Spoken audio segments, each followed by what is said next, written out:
በስመ አብ ወወልድ ወመንፈስ ቅዱስ አሐዱ አምላክ አሜን። የተወደዳችሁ እግዚአብሔር ሰዎች እናታችን የእመቤታችን የቅድስት ድንግል ማርያም የአስራት የቃል ኪዳን ልጆች በወደደን ባፈቀረን በአንድያ ልጁ በኢየሱስ ክርስቶስ ፍጹም ሰላም እንደምን ቆያችሁ? አሜን። የአምላካችን ስም ዘወትር የተመሰገነ የተወደደ ሲሆን እንደ እግዚአብሔር ቅዱስ ፈቃድ የቅዱስ ጳውሎስ መልእክት ወደ ቆሮንቶስ ሰዎች ምዕራፍ 12ን ጥናት እንቀጥላለን። እግዚአብሔር አምላካችን በቸርነቱ እንዲያስተምረን የእርሱ ቅዱስ ፈቃድ ይሆንልን።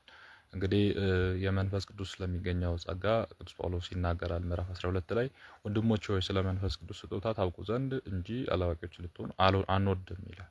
እንግዲህ ስጦታ ጸጋ የሚለው ስጦታ ማለት ነው። መንፈስ ቅዱስ በተለያየ መልክ ለሰው ልጅ ስጦታ ሰጥቷል። እግዚአብሔር ባወቀ ለኛ የተሰጠን ስጦታዎች አሉ። ጌታችንም መክሊት ብሎ የጠየቀው ሰጥቻ ነበረ ብሎ በምሳሌ የሚያስተማረው ስጦታ ነው። ከስጦታዎች አንዱ ሰውን አድርጎን ራሱን መልኩን ሰጥቶን መፍጠሩ ነው።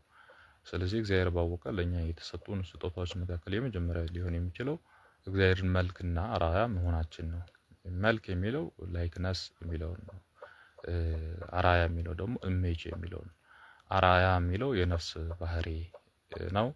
የነፍስ ባህሪ ማለት እግዚአብሔር ሶስት አካል እንደሆነ ለኛም የነፍስ ሶስት ግብረ ባህሪያት አሉ። የነፍስ ባህሪያት የነፍስ ግብረ ባህሪያት አሉን ማለት ነው። ምንድነው የነፍስ ባህሪያት ቢባል ልባዊ መሆን፣ አላዋቂ መሆን ነው። እግዚአብሔር አዋቂ ነው፣ እኛም ሰዎች ልጆች አላዋቂዎች ነን። እንስሳት አዋቂዎች አይደሉም። ጊዜያዊ የደመ ነፍስ ጥበብ ካልሆነ በቀር እግዚአብሔርን ሕግ የሚያሰላስሉ የሚያመዛዝኑ አይደሉም። ልብነት የላቸውም። ሌላው ስላሴን በአራያነት ከሚመስለው ነገር ምንድናችን ቢባል በነፍስ ባህሪ ውስጥ ቃልነት ወይም መናገራችን ነው። እንስሳት አይናገሩም፣ እንባ ነው የሚሉት። ቃል እንስሳ በእርግጥ የሚል አተርኮን አተርጋውን ወርፎሪጎን የሚባል አለ። የአሜሪካውም ላም የኢትዮጵያ ውስጥም ላም አንድ ላይ ቢገናኙ እንባ ነው የሚባል የሚታወቁ። ይሄንን ቃል ብለን ካልጠራን በቀር ቃል የላቸውም። የሰው ልጅ ቃል አለው። ቃል ደግሞ እግዚአብሔር ወልድ ከሶስቱ አካላት አንዱ። ሌላው ለዘላለም መኖር የሚችል ፍጡር ነው። የሰው ልጅ ለዘላለም መኖር የሚችል ፍጡር ነው ማለት የማይሞት ነፍስ ያለችው ነው ማለት ነው። ስለዚህ እግዚአብሔር የማይሞት ነው፣ ለዘላለም መኖር የሚችል ኢንፊኒቲ ነው። በነገራችን ለዘላለም የሚለው ኃጢአት ብንሰራ በዘላለም እንቀጣለን፣ ጽድቅ ብንሰራ ለዘላለም ከብረን እንኖራለን። ስለዚህ ነፍስ አትሞትም ማለት ነው። መከራ የምትቀበልባት አካለም ነፍስን የሚያቃጥል እሳት እንዳለም በሲኦል እንዳለ የተነገረበት በመጽሐፍ ቅዱስ ነው ማለት ነው። ስለዚህ እግዚአብሔርን መምሰል ስንል በተፈጥሮ የተሰጠን መምሰል አለ። ጸጋ እግዚአብሔር የሰጠን አለ። ከዛ ስጋ ደግሞ አራት ባህሪያት አሉ። የመሬታዊነት፣ የውሃና የነፋስና የእሳት ማለት ነው። ይሄ አጠቃላይ ስጋ የክርስቶስ ሰው የመሆኑ እንዳ ነፍስ ደግሞ የመለኮት ምሳሌ ሆና የተዋህዶ ሁላ ምሳሌ ነን ማለት ነው። ስለዚህ እግዚአብሔር በዚህ መልኩ ጸጋ ሰጥቶናል። እኛ ሰውን አድርጎ በመፍጠሩ ሰማይና ምድር ያሌላቸውን ጸጋ ለኛ በመስጠቱ ሰማይ የእርሱ መልክ አይደለችም፣ ምድርም የእርሱ መልክ አይደለችም፣ ፀሐይ የእርሱ መልክ አይደለም፣ ጨረቃም ከዋክብትም የእርሱ መልክ አይደሉም፣ ውቅያኖስ ባህሩም የእርሱ መልክ አይደለም፣ አንበሳም ነብሩም የእርሱ መልክ አይደለም። አራዊት ሁሉ ቢሰበሰቡ የሰውን ልጅ ቅንጣት አይሆንም፣ ለሰው ልጅ ጥፍር አይሆንም። ይገርማቸዋል። አራዊት ሁሉ ቢጨፈለቁ ከዋክብት ሁሉ ቢጨፈለቅ የሰው ልጅ ጥፍር አይሆንም። ምክንያቱም የእግዚአብሔር መልክ ስለሆነ። የሰው ልጅ ምንም ስለሆነ አይደለም፣ እግዚአብሔር መልክ ስለሆነ። ይሄ ጸጋ ነው፣ ይሄ ስጦታ ነው። እግዚአብሔር ሳይሰስት የሰጠን ስጦታ ራሱ ነው። እኛ እኮ ራሳችንን እንዲመስል ማንም አንፈልግ። ለዛ ነው አዲስ ልብስ ማንም ያለበሰውን መልበስ የምንፈልገው፣ ሌላ ምንም አይደለም። ሰው እኛን እንዳይመስለን፣ እኛን ከሌላ የተለየች ሆነን እንድንታይ ነው። እግዚአብሔር ግን ምንም ሳናደርግ የእርሱን መልክ በመስጠቱ ጸጋ ሰጥቶናል። ስለዚህ እግዚአብሔር መንፈስ ቅዱስ ጸጋው ልዩ ልዩ ነው። እግዚአብሔርን መምሰል ለሁላችን ሰጥቶናል፣ ራእዩንም ሰጥቶናል ማለት ነው። ይሄ ፍጥረት ዓለም በአጠቃላይ የተሰጠው ነው። የሚያገናዝብ የሚያውቅ አእምሮ፣ የሚያስብ ልብ፣ የሚያውቅ ልብ፣ የሚያስብ አእምሮ የተሰጠን በመሆናችን እግዚአብሔርን እንመስላለን። የማይሞት ነፍስ በመኖራችን እግዚአብሔርን እንመስላለን። በመናገራችን እግዚአብሔርን እንመስላለን። ሌላው ፍጥረት አይናገርም። ፀሐይ፣ ጨረቃ፣ ከዋክብት ቢትል አንደበት የላቸውም። ሰማይ ምድር ቢትል አንደበት የላቸውም። ውሃው ባህሩ ቢትል አንደበት የላቸውም። ሀሳብ የላቸውም። ሀሳብ ያለን መናገር የምንችል ለዘላለም መኖር የምንችል እግዚአብሔር እና ስጦታ ሰጥቶናል። ራሱን መምሰልን ሰጥቶናል ማለት ነው። እና የእግዚአብሔር ስጦታዎችን ታስቡ ዘንድ ታውቁ ዘንድ እወዳለሁ እንጂ ዝም ብላችሁ እንድትኖሩ አልፈልግም ይላል ቅዱስ ጳውሎስ። ቀድሞም እናንተ አሕዛብ በነበራችሁ ጊዜ ዲዳዎች ጣዖትን የምታመልኩ እንደነበር፣ ጣዖት በማምለክ ረክሳችሁ እንደነበር፣ ወደ ወሰዷችሁም ትሄዱ ዘንድ እንደነበረ ታውቃላችሁ። ስለዚህ ማንም በእግዚአብሔር መንፈስ ሲናገር በኢየሱስ ውጉዝ ነው የሚል እንደሌለ በመንፈስ ቅዱስ ካልሆነ በቀር ኢየሱስ ጌታ ነው ሊል አንድስ እንኳን እንዳይችል አስታውቃችኋለሁ ይላል። እንግዲህ አሁን እንዴት ይገለጻል? መንፈስ ቅዱስ ካልሆነ በቀር ኢየሱስ ጌታ ነው። ጌታችን በማቴዎስ ወንጌል ምዕራፍ 7:15 ላይ ጌታዊ ጌታዊ የሚለኝ ሁሉ መንግስቴን የሚወርስ አይደለም የአባቴን ፈቃድ የሚፈጽም እንጂ አለ። እና ቅዱስ ጳውሎስ ደግሞ እዚህ በመንፈስ ቅዱስ ካልሆነ በቀር ኢየሱስ ጌታ ነው የሚችል የለም። ምንድነው እያለ ያለው ቢባል ቅዱስ ጳውሎስ እያለ ያለው መከራ በደረሰ ጊዜ፣ ሰማዕትነት በነበረ ጊዜ፣ ክርስቶስ አይጠራ በተባለ ቦታ ላይ ኢየሱስ ክርስቶስ ጌታ ነው ብሎ የጠራ እርሱ በመንፈስ ቅዱስ እርዳታ ካልሆነ በቀር አይቻልም እያለ ነው። እስቲ ነፍስ ይሞታል እያለ ሰይፍ እያየ አንድ ሰው እስቲ ጌታ ኢየሱስ ክርስቶስ ጌታ ነው ብለህ ጥራ እየተባለ ቢጠራ ይሄንን እግዚአብሔር መንፈስ ቅዱስ ረዳው ነው የምንለው እንጂማ በየሜዳው ተነስቶ ጋለ ቅዱስ ጌታችን እንዳለ ሕግን ፍቃዴን የሚፈጽም እንጂ ጌታዊ የሚለኝ የሚጸድቅ አይደለም የሚለው ጋር ሁለቱ አይጋጩም። ቅዱስ ጳውሎስ እያለ ያለው መከራው በደረሰበት ጊዜ ኢየሱስ ክርስቶስ ጌታ ጌቶች ጌታ ብሎ አምላክ ነው፣ ፈጣሪ ነው፣ ገባሪ ሰሪ መሪ ነው፣ እርሱ የዘላለም አምላክ ነው ብሎ የሚል ሰው ጣዖት በሚያመልኩ ፊት፣ በነገስታቱ ፊት፣ በአደባባይ በሰማዕትነት አደባባይ ላይ የሚጠራ ሰው እግዚአብሔር መንፈስ ቅዱስ የረዳው ሰው ነው ብሎ ቅዱስ ጳውሎስ እየነገረን ነው። መንፈስ ቅዱስ አንድ ሲሆን ስጦታው ልዩ ልዩ ነው ይላል። ጌታም አንድ ሲሆን ልዩ ልዩ አገልግሎት አሉ። ሁሉንም በሁሉ የሚያደርግ እግዚአብሔር አንድ ሲሆን ልዩ ልዩ አሰራር አለ። ሁሉን በሁሉ አንድ የሚያደርግ እግዚአብሔር ነው። ልዩ ልዩ ግን አሰራር አለ። ለሁሉም ጌታ እየረዳ በእድሉ እንደሚገባው እንደሚጠቀም ለእያንዳንዱ በግልጥ ይሰጠዋል። በመንፈስ ቅዱስም የጥበብን ቃል የሚሰጠው አለ። የጥበብ ቃል ማለት ማስተማር፣ ማስታረቅ፣ ማሳመር፣ ማሰማመር ቃሉ ለሰው ልብ ላይ ምረፍት የሚሰጥ የሚሆኑ ሰዎች አሉ ማለት ነው እያለ ቅዱስ ጳውሎስ በመንፈስ ቅዱስ የጥበብ የሚሰጠው ቃል የሚሰጠው አለ። በመንፈስ ቅዱስም የእውቀት ቃል የሚሰጠው አለ። ለእያንዳንዱም በዚያውም በመንፈስ ቅዱስ እምነት፣ ለእያንዳንዱ በመንፈስ ቅዱስ የመፈወስ ስጦታ፣ ለእያንዳንዱ ታምራትን ማድረግ፣ ለእያንዳንዱ ትንቢት መናገር፣ ለእያንዳንዱ መናፍስትን መለየት፣ ለእያንዳንዱ በልዩ ልዩ አይነት ልሳን መናገር፣ ለእያንዳንዱ በልሳኖች የተናገረውን መተርጎም ይሰጠዋል።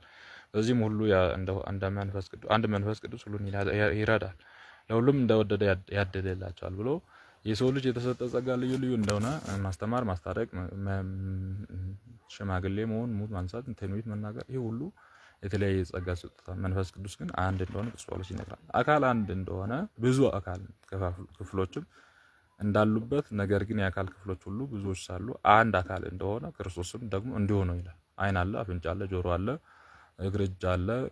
ሁሉም አካላት ኩላሊት ውስጥ ላይ ደግሞ እኛ ያላየናቸው ሐኪሞች በነገሩን ያምነን ቁጭ ያልነው ማለት ነው። ኩላሊት፣ ሳምባ፣ ጣፊያ ማአት ነገር አለ። ይሄ ሁሉ ግን ለአንድ ቤት ነው፣ ለአንድ አካል ነው የሚሰራው፣ ለአንድ ሰው ነው የሚሰራው። እጅ ነይ እጅ አልሰራም እናንተ እኔ እጅ ባልኖር በምን ትይዛላችሁ ብሎ ቢትል እጅ ልገንጠል ብትል የወደቀች ቁራጭ ነው የምትሆነው እንጂ ሰው አትባልም። ስለዚህ ሁሉም አካላት ለአንድ ሰው እንደሚያገለግለው ሁሉ ሁላችንም ምዕመናን አማኞች ለአንድ ለክርስቶስ ለማገልገል የተለያየ ጸጋ ስጦታ ተሰጥቶናል ማለት ነው። የአካሉን ክፍል ብዙ ነው እንጂ አንድ አይደለም። እግር እኔ እጅ አይደለሁምና የአካሌን ክፍል አይደለሁም ብትል ይህን በማለቷ የአካል ክፍል መሆኗ ይቀራል። ጆሮም አይደለሁም ብትል ጆሮም እኔ ዓይን አይደለሁምና የአካል ክፍል አይደለሁም ብትል ይህን በማለቷ አካል ክፍል መሆኗ ይቀራል። አካልም ሁሉ ዓይን ቢሆን ጆሮ መስማት ከየት በተገኘ ነበር? አካልስ ሁሉ ጆሮ ቢሆን ማሽተትሽ ከየት በተገኘ ነበር? ስለዚህ ስብከት ብቻ አይደለም አገልግሎት፣ ሁሉም አገልግሎት ቤተክርስቲያን ላይ ያለው እርስ በርስ የሚደጋገፍ ነው። ምላስ እንደሚያገለግለው ሰባኪያን እንደ ምላስ ቤተክርስቲያን የሚያገለግሉ ናቸው ማለት ነው። ምዕመናን ደግሞ ጆሮ እንደሚሰማው እንደ ጆሮ ምዕመናን እግዚአብሔርን ቃል የሚሰሙ ናቸው ማለት ነው።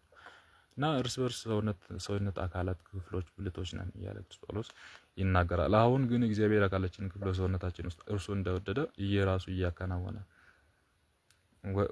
መደበው። የአካል ክፍሉም አንድ ቢሆን ኖሮ አካል የት በተገኘ ነበር? ሁሉንም የአካል ክፍሎች ብዙዎች ናቸውና አካሉ ግን አንድ ነው።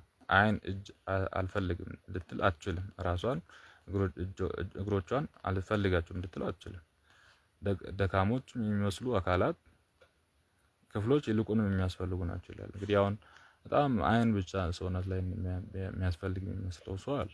በጣም ማያስፈልግ የሚባሉ ደካማ የሚባለው እኛ የምንሸሽጋቸው የሚባሉ አካላት በክብር ነው የምንጠብቃቸው። የምናፍርባቸው አካላት እንግዲህ የበላነውን የምናስወግድባቸው አካላት እነሱ ባይኖር ምን ያህል ጭንቅ ውስጥ እንድንኖር እንደሚችሉ አስብ።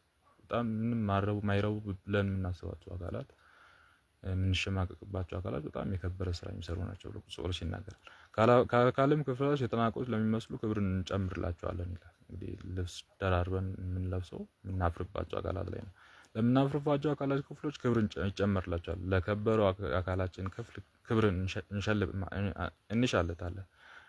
አንሻለትም። እግዚአብሔር ግን ሰውነታችን አስማምቶታል። ይልቁም ታናሹ የአካል ክፍል አክብሮታል። የአካላችንን ክፍል እርስ በርሳቸው እንዳይለያዩ አካላችን ሳይነጣጠሉ በክብር እንዲተካከሉ እስማማለሁ። አንድ የአካል ክፍል ቢታመም ከእርሱ ጋር የአካል ክፍሎች ሁሉ ይታመማሉ። እንግዲህ እጅ ቢታመም እኛ እጅ በታመም ምን አገባን አይደል? ሁሉም አካል ራስ ጨነቀል ራስ ምታት የሚይዘን እኮ እጅ በታመም ቁስል ቢወርድ ለዛ ሁሉ አካል ነው የሚታመም። አንዱ የአካል ክፍልም ደስ ቢለው የአካል ክፍሎች ሁሉ ከእርሱ ጋር ደስ ይላቸዋል። እያንዳንዱም እናንተ የክርስቶስ አካል ናችሁ፣ እያንዳንዳችሁም ሁሉ የአካል ክፍሎች ናችሁ። እግዚአብሔርም ለቤተ ክርስቲያን ለሾማቸው አለቆች አስቀድሞ ሐዋርያትን፣ ሁለተኛም ነቢያትን፣ ሶስተኛም መምህራንን ከዚህም በኋላ ለትምህርትና ኃይል ማድረግ የተሰጣቸው ቀጥሎም የመፈወስ ሀብት የተሰጣቸው የመርዳት ሀብት የተሰጣቸው የመምራት ቋንቋን የመናገር ሀብት የተሰጣቸው በሆኑ ሁሉ ሐዋርያትም ይሆናሉን? ሁሉስ ነቢያት ይሆናሉን? ሁሉስ መምህራን ይሆናሉን? ሁሉ ለታምራት ማድረግ ኃይል ይሰጣልን? ለሁሉስ መፈወስ ሀብት ይሰጣልን? ሁሉስ በቋንቋ ይናገራልን? ሁሉስ ይተረጎማልን? ሁሉ ነገር ሁሉ ለምትበልጠው ጸጋ ቅኑ፣ ደግሞም የተሻለውን መንገድ አስተምሯቸዋለሁ ብሎ ጳውሎስ ይናገራል ማለት ነው። ስለዚህ የተለያየ አካላት ኖሮ አንድ ለአንድ ሰውነት እንደሚሰራ ሁሉ እኛ ሁላችንም ለአንድ ቤተክርስቲያን ለአንድ ክርስትና መስራት እንደሚገባ ቅዱስ ጳውሎስ ይነግራል። ቀጥሎ ስለ ፍቅር ያስተምራል። ምዕራፍ 13 ከቁጥር 1 ጀምሮ ስንመለከት የሰውን ሁሉ ቋንቋ ባውቅ የመላእክትንም ቋንቋ ሁሉ ባውቅ ነገር ግን ፍቅር ከሌለ እንደሚጮህ ናስ ወይም እንደሚማታ ከበሮ ነው መሆኔ ነው። ከበሮ ተደብድቦ ደጀ ሰላም አይገባም። ለምን? እሱ መጮህ ነው፣ ሲመቱ መጮህ ነው እንጂ ሌላው ጋር ቁጭ ብሎ ደጀ ሰላም መግባት አይደለም። ስለዚህ ፍቅር ከሌለን እንደሚጮህ ከበሮ እንደሚንሻሻ ናስ ነው ብሎ ቅዱስ ጳውሎስ ይናገራል ማለት ነው። ትንቢት እናገር የሰወረውን ሁሉ ባውቅ የተራራ እስከ ማፍለስ የሚደርስ ፍጹም እምነት ቢኖረኝ ፍቅር ከሌለኝ ከንቱ ነኝ። ገንዘብ ሁሉ ለምጽዋት ቢሰጥ ሥጋዬም ለእሳት መቃጠል ቢሰጥ ነገር ግን ፍቅር ከሌለኝ ምንም የማልጠቅም ነኝ። ገንዘብ ሁሉ ለምጽዋት ቢሰጥ ፍቅር ሳይኖረኝ ከተሰጠ ምንም አይጠቅምም ማለት ነው። ስለዚህ የሰው ፍቅር ይቀድማል ከመስጠትም በፊት እያንቋሸሹ ሃይማኖት ካዱ እያሉ ለኔ ባሪያ ሆኑ እያሉ ለሰው መስጠት ፍቅር የሌለው እንደ እሳት እየለበለቡ ሰራተኛን ደሞዝ መስጠት ፍቅር የሌለው ከላባችን የሰጠነው ግን ያለ ፍቅር ስለሆነ እንደ በረከት አይሰጠልንም፣ እንደ ቸርነት እንደ መልካም ነገር አይደረግልንም ማለት ነው። ፍቅር ያስታግሳል፣ ፍቅር ያስተዛዝናል፣ ፍቅር አይቀናም፣ ፍቅር አያስመካም፣ ፍቅር ልቦናን አያስታብይም፣ ብቻዬን ይጥለኝ አይልም፣ አይበሳጭም፣ ክፉ ነገርን አያሳስብም። ጽድቅን በመስራት ደስ ያሰኛል እንጂ ግፍን በመስራት ደስ አያሰኝም። በሁሉ ይቻላል፣ በሁሉም ያስተማምናል፣ በሁሉም ተስፋ ያደርጋል፣ በሁሉም ያስታግሳል ብሎ ቅዱስ ጳውሎስ ፍቅር ያለው ሰው እንደሚታገዝ እንደማይቀና እርስ በርስ መቀናናት እንደሌለ ቅዱስ ጳውሎስ ይናገራል። ፍቅር ለዘወትር አይጥልም፣ ትንቢትም መናገርም ያልፋል ይሻራል፣ በልዩ ልዩ ቋንቋ የሚናገርም ያልፋል ይቀራል፣ የሚራቀቅም ያልፋል ይጠፋልም።